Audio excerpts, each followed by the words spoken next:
রোজা অবস্থায় স্ত্রীর কতটুকু কাছাকাছি যাওয়া যাবে? তারাবির নামাজের দোয়াগুলো সম্পর্কে বলেন। রোজা থাকা অবস্থায় হাতের বা পায়ের নখ কাটা যাবে কিনা? তারাবির নামাজ একাকি পড়লে কেরাত উচ্চস্বরে পড়বো নাকি মনে মনে পড়বো? রোজা থাকা অবস্থায় ওযুর সময় গড়গড়া কুলিও নাকে পানি দেওয়া যাবে কিনা? রোজা রেখে নাক বা কানের ড্রপ ব্যবহার করা যাবে কিনা? সিয়ামরত মহিলার দিনের বেলা পিরিয়ড শুরু হলে দিনের বাকি অংশ না খেয়ে থাকতে হবে?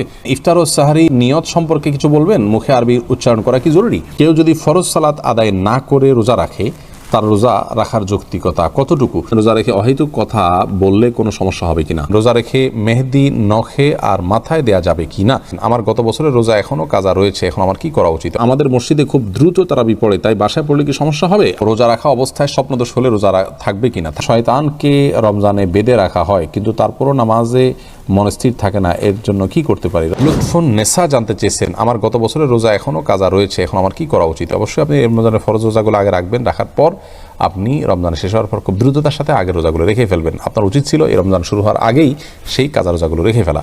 ইয়াকুব হুসাইন জানতে চেয়েছেন, রোজা রাখা অবস্থায় স্বপ্নদোষ হলে রোজা থাকবে কিনা? থাকবে, কোনো অসুবিধা নেই। স্বপ্নদোষ মানুষ ইচ্ছাকৃত করে না, অতএব স্বপ্নদোষ হলে বীর্যপাত হয়ে গেলে ঘুমের মধ্যে আপনার রোজা কন্টিনিউ করতে পাওয়া হবে। স্বপ্নদোষের কারণে বীর্যপাত হলে সে কারণে আপনি গোসল করবেন, গোসল ফরজ হবে আপনার, কিন্তু রোজা ভাঙবে না।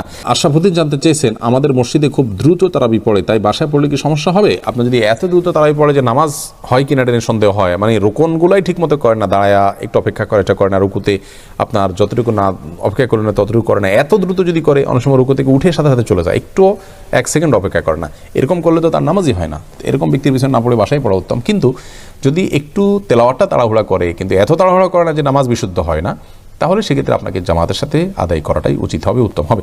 যদিও তারাবির নামাজ কেউ জামাতের সাথে আদায় না করলে কোনো গুনাহ হবে না, তার মধ্যে তিনি একা পড়তেও পারবেন, কিন্তু জামাত নামাজ অবশ্যই 27 গুণ বেশি সওয়াব রাখে।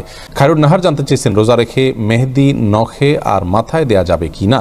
রোজা রেখে হাতে, নখে ইত্যাদিতে মেহেদি দেওয়াতে কোনো অসুবিধা নেই। সে আপনি আবিদ হোসেন জানতে চেয়েছেন, রোজা রেখে অহেতুক কথা বললে কোনো সমস্যা হবে কিনা? অহেতুক কথা বললে রোজার ক্ষতি হবে, মান কমে যাবে, কারণ ইমানদারের সফলতার পূর্বশর্ত হলো তিনি অহেতুক কাজ থেকে বেঁচে থাকবেন। কোরআনে কারিমের সূরা মুমিনুন 18 নম্বর পারার প্রথম দিকে আল্লাহ তাআলা বলেছেন, ওই সমস্ত ইমানদাররা সফল হবে আল্লাযীনা হুম আনিল লাগবি মুরিদুন, যারা অনর্থক এবং অহেতুক কথা কাজ থেকে বিরত থাকে। অতএব রোজা রেখে যে কাজটা আমাদের জন্য অনুচিত কাজ, হাদিসে নিষেধ আছে, সেই কাজটা করা আমাদের অনুচিত, রোজার মান এতে কমে যায়। কিন্তু মৌলিকভাবে রোজা আদায় হয়ে যাবে, সমস্যা নেই, স্ট্রাকচার ঠিক থাকবে, কিন্তু রোজার প্রাণ অনেকখানি দুর্বল হবে বা রোজার মান কমে যাবে। আবু বকর সানি আপনি জানতে চাইছেন, শয়তানকে রমজানে বেঁধে রাখা হয়, কিন্তু তারপরও নামাজে মন স্থির থাকে না, এর জন্য কি করতে পারি? শয়তানকে রমজানে বেঁধে রাখা হয়, কিন্তু আমাদের মন বা প্রবৃত্তি যেটা আছে তাকে বেঁধে রাখা হয় না, অতএব সে তো আমাদেরকে মন্দ কাজের দিকে পরিচিত করে। আল্লাহ বলেছেন, ইন্নান নাফসা লাম্মারাতুন বিসসু, মানুষের প্রবৃত্তি মানুষের খারাপ কাজের নির্দেশ দেওয়া। অতএব শয়তানের শুধুমাত্র যে এই কাজ করে তা নয়, সেই জায়গা থেকেই আমাদের নফস বা প্রবৃত্তিও আমাদেরকে কিন্তু ক্ষতিগ্রস্ত করে, সেটাকে নিয়ন্ত্রণ করা শিখতে হবে। শাকুল খান জানতে চেয়েছেন, কেউ যদি ফরজ সালাত আদায় না করে রোজা রাখে, তার রোজা রাখার যৌক্তিকতা কতটুকু? তিনি রোজা রাখছেন, একটা ফরজ আদায় করতেছেন, এই জন্য আমরা অবশ্যই তাকে অ্যাপ্রিসিয়েট করবো যে তিনি অন্তত একটা ফরজ আদায় করতেছেন, কিন্তু রোজা নামাজ না পড়ে রোজা রাখার মানে হলো যে তিনি লুঙ্গি না পরে আপনার গেঞ্জি পরার জন্য অস্থির হয়ে উঠেছেন। ব্যাপারটা এরকম হয়ে যাবে, গেঞ্জি পরাও দরকার, কিন্তু লুঙ্গি পরার তার চেয়ে বেশি দরকার। অতএব নামাজটাকে সবচেয়ে বেশি গুরুত্বের সাথে দিতে হবে, তারপর তিনি রোজার জন্য চেষ্টা করতে হবে। নামাজ না পড়ে রোজা রাখা, এটা হলো নামাজের গুরুত্ব বা সালাতের গুরুত্ব না বোঝার কারণে। আল্লাহ তাআলা আমাদের ভাইকে বোঝার তৌফিক দান করুন।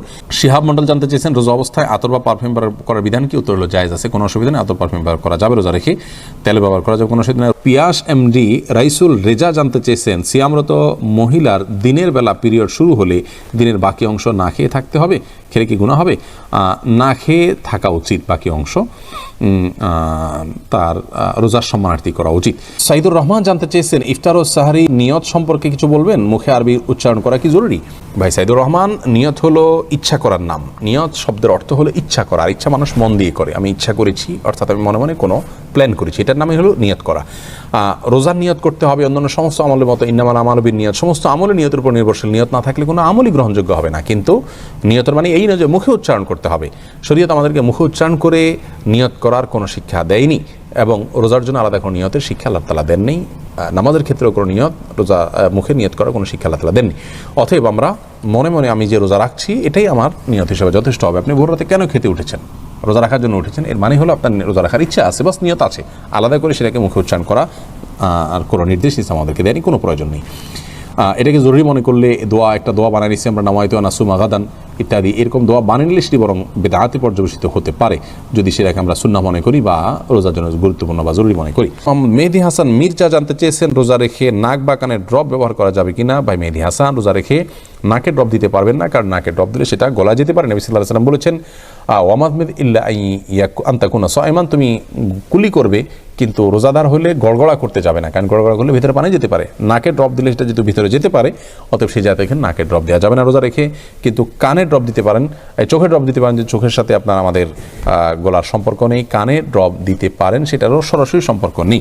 যদি আপনি গলায় স্বাদ অনুভব করেন ড্রপ দেওয়ার পরে কানে বা চোখে, তাহলে সেক্ষেত্রে আপনি সে রোজা আবার রেখে দিবেন, কিন্তু নাকে দিতে পারবেন না, যেহেতু নাকে দিলে সেটা ভেতরে যায়। রোজা থাকা অবস্থায় উজুর সময় গড়গড়া কুলিও নাকে পানি দেওয়া যাবে কিনা। ভাই বক্তিয়ার, খুবই গুরুত্বপূর্ণ একটা প্রশ্ন আপনি করেছেন। রোজা অবস্থায় উজুর সময় গড়গড়া করা, কুলি করা, নাকে পানি দেওয়া, এগুলোর ব্যাপারে ইসলামের শরীয়তের দৃষ্টিভঙ্গি হলো যে নাকে পানি দেওয়া যাবে, খুব বেশি টান দেওয়া যাবে না জোর করে। আর গড়গড়া কুলি করবেন, কিন্তু খুব বেশি গলার ভিতরে নিয়ে গড়গড়া করবেন না, কারণ নবী সাল্লাল্লাহু আলাইহি ওয়াসাল্লাম বলেছেন যে ওয়া মাদমিদ ইল্লা আন তাকুনা সাইমান, তুমি গড়গড়া করেই কুলি করবে, কিন্তু রোজাদার হলে তখন করবে না, যেহেতু তোমার ভেতরে গলার ভেতরে পানি চলে যাওয়ার ভয় আছে, চলে গেলে সেক্ষেত্রে রোজা ভঙ্গ হয়ে যাবে। অতএব গড়গড়া করা রোজা অবস্থাতে অনুচিত, খুব গভীর গড়গড়া করা। এরপর শেখ মোহাম্মদ শামীম জানতেছেন তারাবি নামাজ একাকি পড়লে কেরাত উচ্চস্বরে পড়বো নাকি মনে মনে পড়বো। দুইটাই করতে পারেন। উচ্চস্বরে পড়বেন এই নিয়তে, আপনি তাকবীর জোরে দিবেন, একামত দিবেন যে আপনি ইমামতি করছেন, কেউ এসে আপনার সাথে পাশে যেন মাঝপথে দাঁড়িয়ে যেতে পারে, সেই জায়গা থেকে আপনি উচ্চস্বরে পড়তে পারেন। আর যদি সেরকম কোনো আশা না থাকে, কেউ আসবেন আপনার সাথে যুক্ত করবেন, এরকম কোনো আশা না থাকলে, বা আপনি চাইলে একাকি পড়বেন, সেই উদ্দেশ্যে আপনি আস্তে আস্তেও পড়তে পারেন, অসুবিধা নেই। আহমেদ শাহাদাত জানতে চেয়েছেন রোজা থাকা অবস্থায় হাতের বা পায়ের নখ কাটা যাবে কিনা। উত্তর কাটা যাবে, কোনো অসুবিধা। রোজা রেখে হাত পা নখ কাটা যাবে, এর সাথে রোজা ভঙ্গের কোনো সম্পর্ক নেই। রুবানা ইসলাম জানতে চেয়েছেন তারাবির নামাজের দোয়াগুলো সম্পর্কে বলেন। আমরা বলেছি তারাবির নামাজের 4 রাকাতের পরে দোয়া এবং শেষে দোয়া করার আলাদা কোনো বিধান নাই। নামাজের পর দোয়া কবুল হয়, সেই হিসেবে যে কোনো নামাজের পরে আপনি চাইলে আল্লাহর কাছে দোয়া করতে পারেন, আর চাইলে আপনি চুপচাপ বসে থাকতে পারেন, কিন্তু 4 রাকাত পর দোয়া পড়ার কোনো নির্দেশ কোরআন হাদিসে কোথাও আসেনি। এই দোয়া আমাদের নিজেদের বানানো, মানুষের বানানো। ইরফানুল হক ভূঁইয়া, আপনি লিখেছেন যে বিছানার শারীরিক সম্পর্ক হচ্ছে, সে বিছানার চাদর কি বদলানো উচিত, না ধুয়ে সে বিছানায় ঘুমানো কি উচিত? এ বিষয়ে আমরা এর আগে বোধহয় কোনো একটা লাইভে প্রশ্ন উত্তর দিয়েছি, এবং এখনও যেহেতু আপনি প্রশ্ন করেছেন তার উত্তর আমরা দিচ্ছি। কোনো বিছানার শারীরিক সম্পর্ক হলে বা কারো স্বপ্নদোষ হলে সেই বিছানা নাপাক হয়ে যায় না, যদি নাপাকটা বিছানায় না লাগে। আর যদি বিছানায় লেগে যায়, তাহলে সেক্ষেত্রে যে জায়গা লেগেছে ওই জায়গাটা নাপাক হবে, পুরো বিছানা নাপাক হবে না। বিধায় সবাস হলেই যে বিছানা বদলাতে হবে এটা এরকম না। আর যদি এরকম হয় যে সবাস হয়েছে কিন্তু এবং নাপাক লেগেছেও, কিন্তু কোথায় লেগেছে আপনি সেটা ধরতে পারছেন না, তাহলে সেক্ষেত্রে অবশ্যই বিছানা বদলানো উচিত, সেটি ভিন্ন বিষয়। আলী আজম লিখেছেন হজ সম্পন্ন হওয়ার পর এহরাম থেকে মুক্ত মক্কা এবং মদিনায় স্ত্রী সবাস করলে কি হজের কোনো ক্ষতি হবে? হজ সম্পন্ন হওয়ার পর আপনি এহরাম থেকে মুক্ত হয়ে মক্কা এবং মদিনায় স্ত্রী সবাস করলে হজের কোনো ক্ষতি হবে না। তবে মনে রাখতে হবে, এহরাম থেকে মুক্ত হওয়া বলতে হজের মধ্যে আপনার 2টা অংশকে বোঝায়। একটা হলো যে আমরা যখন ঈদের দিন, অর্থাৎ ইয়ামুন নাহার যেটাকে বলা হয় কোরবানির দিন, সেদিন আরাফাত থেকে এসে আপনার মুজদালিফা রাতে যাপন করে তারপর ঈদের দিন আমরা মিনাতে জমরাতে পাথর মারি। এই পাথর মারার পর যখন আমরা মাথা কোরবানি করে ফেলি এবং মাথার চুল চেঁচে ফেলি, তখন আমরা হালাল হয়ে যাই। তখন এক প্রকারের এহরাম থেকে আমাদের মুক্তি হয়, আমার এহরামের কাপড় ছেড়ে নর্মাল কাপড় পরতে পারি, কিন্তু তখনও স্ত্রী সবাস করা জায়েজ হয় না যতক্ষণ পর্যন্ত হজের যে তওয়াফ আছে সেটি শেষ করা না হয়। হজের তওয়াফটা আপনি করে ফেলছেন, সেটা ওই দিনও করতে পারেন, পরের দিনও করতে পারেন, তাহলে সেক্ষেত্রে স্ত্রী সবাস হালাল। অতএব আপনার মূল প্রশ্নটা হলো যে হজের সম্পূর্ণ কার্যক্রম, যেটা ফরজ কার্যক্রমগুলো, ফরজগুলো সব শেষ হয়ে গেছে, এরপর আপনি স্ত্রী সবার যদি মক্কায় করতে চান কিংবা মদিনায় গিয়ে করেন, তারপর কোনো অসুবিধা নেই ইনশাআল্লাহ তাআলার কারণে, হজের কোনো ক্ষতি হবে না। এমনি হাসিবুল বাহার আপনি লিখেছেন কিছু কিছু বক্তা বিভিন্ন ওয়াজ মাহফিলে বলে থাকেন 2024 সালে নাকি মাহাদির আত্মপ্রকাশ ঘটবে, এটা কতটা সত্য? মাহাদি কোন সালে আসবেন এ ব্যাপারে কোরআন হাদিসে যেহেতু কোনো কিছু বলা হয়নি, অতএব নিজেদের থেকে মনে করা এরকম বক্তব্য দেওয়া থেকে আমাদের বিরত থাকা উচিত। অনেকেই সেটি করছেন। এটা ঠিক যে পৃথিবী তার পরিণতির দিকে অগ্রসর হচ্ছে, কিয়ামতের আলামতগুলো প্রকাশ পাচ্ছে। নবী সাল্লাল্লাহু আলাইহি ওয়াসাল্লাম কিয়ামত কখন হবে এটা জিজ্ঞেস করলে তিনি বলতেন মাল মাসউলু আনহা বিআলামা মিনাস সাইল, যিনি প্রশ্ন করেছেন যাকে প্রশ্ন করা হয়েছে তিনি তার চেয়ে ভালো জানেন না, অর্থাৎ এই বিষয়ে কেউ জানে না আল্লাহ তাআলা ছাড়া। কোরআন আল্লাহ তাআলা এই বিষয়ে পরিষ্কার নির্দেশ করেছেন যে কিয়ামত কবে হবে জিজ্ঞেস করলে যেন আল্লাহর উপর ন্যস্ত করা হয়, এটা আল্লাহ তাআলা কাউকে জানাননি। অতএব কিয়ামতের আলামতগুলোকে একেবারে ক্ষণ দিন ঠিক করে নবী সাল্লাল্লাহু আলাইহি ওয়াসাল্লাম কখনো বলেনি, অতএব আমাদের সেটি করা থেকেই বিরত থাকা উচিত। লিজা এই আইডি থেকে আপনি লিখেছেন, আমার বাবা মারা গেছেন, এমন কোন আমল আছে কিনা যা আমি করতে পারি আমার বাবার জন্য? সন্তানের যে আমলটা বাবা মার জন্য সবচেয়ে বেশি উপকারী হয় সেটি হলো বাবা মার জন্য দোয়া করা, পাশাপাশি নিজের নেককার হওয়া। আপনি নেককার হয়ে যদি বাবা মার জন্য দোয়া করেন, সেটা তাদের জন্য অনেক বেশি উপকার আসে।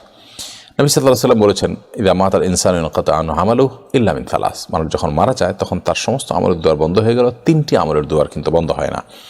এর ভিতরে একটা হলো এটা যে আওয়ালাদুন সালেহ ইয়াদউ লাহ, মা বাবা যদি কোনো সন্তান রেখে যান, নেক সন্তান যারা ভালো মানুষ, নিজে হারাম হালাল মেনটেন করেন, ফরজ কাজগুলো করেন, আল্লাহর বিধিবিধানগুলো নির্দেশগুলো মেনে চলার চেষ্টা করেন, পাশাপাশি আপনার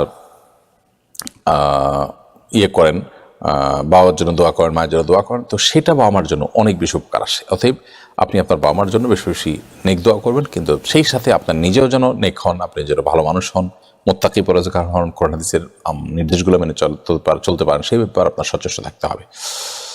আর দ্বিতীয়ত সবচেয়ে বেশি উপকার আসে আমার জন্য সাদকা, দান, তাদের পক্ষ থেকে হালাল টাকা থেকে দান সাদকা করবেন। এছাড়া আরও বিভিন্ন করণীয় আছে, তো মৌলিকভাবে এই দুইটা সবচেয়ে বেশি উপকার আসে বাবার জন্য বা মৃত মানুষের জন্য।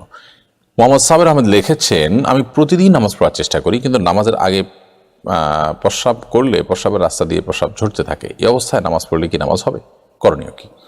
ভাই মোহাম্মদ সাবের আহমেদ, প্রতিদিন আপনি নামাজ পড়ার চেষ্টা করেন, নামাজের আগে পেশাব করলে আপনার পেশাব ঝরতে থাকে, তাহলে সেক্ষেত্রে আপনি অপেক্ষা করবেন, প্রয়োজনে আন্ডারওয়্যার ইত্যাদি ব্যবহার করবেন, টিস্যু ইত্যাদি দিয়ে রাখবেন, অর্থাৎ যেভাবে হোক আপনি পরিষ্কার হওয়ার চেষ্টা করবেন। এবং নামাজের যতক্ষণ আগে পেশাব করলে আপনার পেশাব ঝরা বন্ধ হয় ততক্ষণ আপনি করবেন, আধা ঘন্টা আগে বা 40 মিনিট আগে। প্রয়োজনে আপনি পেশাব করে সেখানে টিস্যু বা কিছু দিয়ে আপনি অন্য কাজ কামে থাকবেন, এরপরে নামাজের আগে দিয়ে আপনি টিস্যু ফেলে দিয়ে নামাজ পড়ে নেবেন। অর্থাৎ এক কথায় আপনি যে কোনোভাবে পেশাব যে ঝরছে সেটা থেকে আপনার শরীরকে এবং কাপড়কে পবিত্র রেখে দেন আপনি নামাজ পড়বেন। আর যদি ব্যাপারটা এরকম হচ্ছে অনবরত পড়তে থাকে, এটা আপনি আসলে কন্ট্রোল করতে পারেন না, তাহলে সেক্ষেত্রে আপনার এটা নিয়ে প্রেশানের কোনো কারণ নেই, বরং প্রত্যেক ওয়াক্ত যখন শুরু হবে তখন অজু করে ওই ওয়াক্তের মধ্যে আপনি নামাজ পড়বেন। এর মধ্যে পেশাব যদি ঝরতেও থাকে কোনো অসুবিধা নেই, যেহেতু কন্টিনিউয়াসলি সেটা ঝরছে। এমনি হাসানুল করিম জানতেছেন, রোজা অবস্থায় স্ত্রীর কতটুকু কাছাকাছি যাওয়া যাবে? রোজা অবস্থায় স্ত্রীর সাথে সম্পূর্ণ পাশাপাশি শোয়া যাবে, থাকা যাবে, এমনকি চুম্বনও করা যাবে, আলিঙ্গনও করা যাবে, কোনো অসুবিধা নেই। শুধুমাত্র স্ত্রীর সহবাস সেটি করা যাবে না। সহবাসটা যাতে না হয় সেই জিনিসটি খেয়াল করতে হবে। লজ্জাস্থানের আপনার মিলন সেটি সরাসরি হারাম, বীর্যপাত না হলেও শুধু সম্মিলনটাই হারাম। এছাড়া আলিঙ্গন চুম্বন হতে পারে। আমাদের আয়েশা রাদিয়াল্লাহু আনহা বলেছেন যে নবী সাল্লাল্লাহু আলাইহি ওয়াসাল্লাম রোজা রাখা অবস্থায় স্ত্রীদের আদর সোহাগ তিনি করতেন, এটি জায়েজ আছে। তবে কেউ যদি সেটি করতে গেলে নিজেকে নিয়ন্ত্রণ করতে পারবেন না এমন আশঙ্কা হয়, তাহলে তার জন্য এটি করা জায়েজ নাই। এরপর নাসরিন বিনতে সাবের আপনি লিখেছেন, আমি খুব ঋণে পড়ে গেছি, এখন কি আমি ব্যাংক লোন নিয়ে পরিশোধ করতে পারি? বোন, ঋণ পরিশোধ করবার জন্য নিজের স্থাবর সম্পত্তি, গহনা, অন্যান্য যা আছে ব্যবসার মালামাল, সেগুলো সব বা যতটুকু প্রয়োজন হয় ততটুকু সেল করে হলেও আপনাকে ঋণ পরিশোধ করতে হবে। আপনি নিজের সে সমস্ত সম্পদগুলো রেখে এরপর যদি আপনি ব্যাংক লোন নিয়ে ঋণ পরিশোধ করেন এবং সুদী লোন নিয়ে করেন, তাহলে সেক্ষেত্রে আপনার এটি হারাম হবে। বিধায় আপনার যেটা জায়েজ নাই যে ঋণ পরিশোধ করার জন্য ব্যাংক লোনে যাবেন। আপনি অবশ্যই আপনার স্থাবর সম্পত্তি যেগুলো আছে সেগুলো বিক্রি করে হলেও ঋণ দিবেন। আর যদি সেরকম কোনো কিছু আপনার না থাকে, তাহলে সেক্ষেত্রে আপনি অন্যদের কাছ থেকে ঋণ নেওয়ার চেষ্টা করবেন। ঋণ মুক্তির জন্য আপনি সুদী লোন নেওয়া জায়েজ হবে না। ফরিদউদ্দিন লিখেছেন, আমি সস্ত্রীক সৌদি আরবে ওমরা করতে এসেছি, এরহামরত অবস্থায় আমাদের সভা সংগঠিত হয়েছে, এই অবস্থা আমাদের করণীয় কি? ভাই ফরিদউদ্দিন, ওমরারত অবস্থায় যদি এহরামরত অবস্থায় যদি কেউ স্ত্রী সহবাসে লিপ্ত হয়ে যায়, তাহলে সেক্ষেত্রে সেই স্বামী স্ত্রীর জন্য বিধান হলো যে তারা তওয়াফের পরে যদি এই কাজটা করেন, তাহলে সেক্ষেত্রে তাদেরকে ফিদিয়া দিতে হবে, দম দিতে হবে এর জন্য। সেই সাথে যে ওমরাটা হয়েছে সেটিকে কাজা করতে হবে এবং যে অন্যায় হয়েছে তার জন্য আল্লাহর কাছে তওবা করতে হবে। ফিদিয়া হিসাবে দম, অর্থাৎ সেখানে কোনো পশু কোরবানি করবেন অথবা 6 জন মিসকিনকে খাদ্য দিবেন কিংবা 3 দিন রোজা রাখবেন, সেটির কোনো একটি আপনাকে করতে হবে। পাশাপাশি এই উমরাটা কাজা করতে হবে আবার আপনাকে। আর যদি আপনি সাইর পরে এটি করে থাকেন, এই সবার হয়ে থাকে সাইর পরে, তাহলে সেক্ষেত্রে অনেক ওলামা ইকরামি বলেছেন সেটারও কাজা করতে হবে। আর এর বাইরে অন্যান্য ওলামা ইকরাম অবশ্য অনেকে বলেছেন যে না, কাজা করতে হবে না। অর্থাৎ এই বিষয়টা কিছুটা মত পার্থক্যপূর্ণ যে আপনি উমরার পর আপনার সাইর পর যদি হয় তাহলে সেক্ষেত্রে আপনার কাজা করতে হবে কি হবে না। তবে তফের পর যদি হয় তাহলে সেক্ষেত্রে আপনি অবশ্যই কাজা করবেন। এরপর ফাতেমা বেগম আপনি লিখেছেন, কোনো ব্যক্তি কোন নামাজে উচ্চস্বরে কেরাত পড়তে হয়, কোন নামাজে উচ্চস্বরে কেরাত পড়তে হয় আপনি কোন লিখেছেন। মহিলাদেরও কি উচ্চস্বরে পড়তে হবে? আমি ইদানিং এই বিষয়টা জানতে পেরেছি। এর আগে আমি সব নামাজ একইভাবে পড়েছি। আমার কি আগে নামাজগুলো হবে না? না বোন, আপনার নামাজগুলো হবে, এবং মহিলাদের জন্য উচ্চস্বরে কেরাত পড়াটা আবশ্যক নয়, বরং আপনি নারী হিসাবে দিনের নামাজ, রাতের নামাজ, সমস্ত নামাজগুলো আপনি নীরবে সাধারণভাবে পড়বেন ইনশাআল্লাহ বিদিল্লাহ, সেটাই আপনার জন্য যথেষ্ট হবে। ইতিপূর্বে যে প্রক্রিয়া আপনি নামাজ পড়েছেন সেটি ইনশাআল্লাহ বিদিল্লাহ আপনার জন্য যথেষ্ট হবে।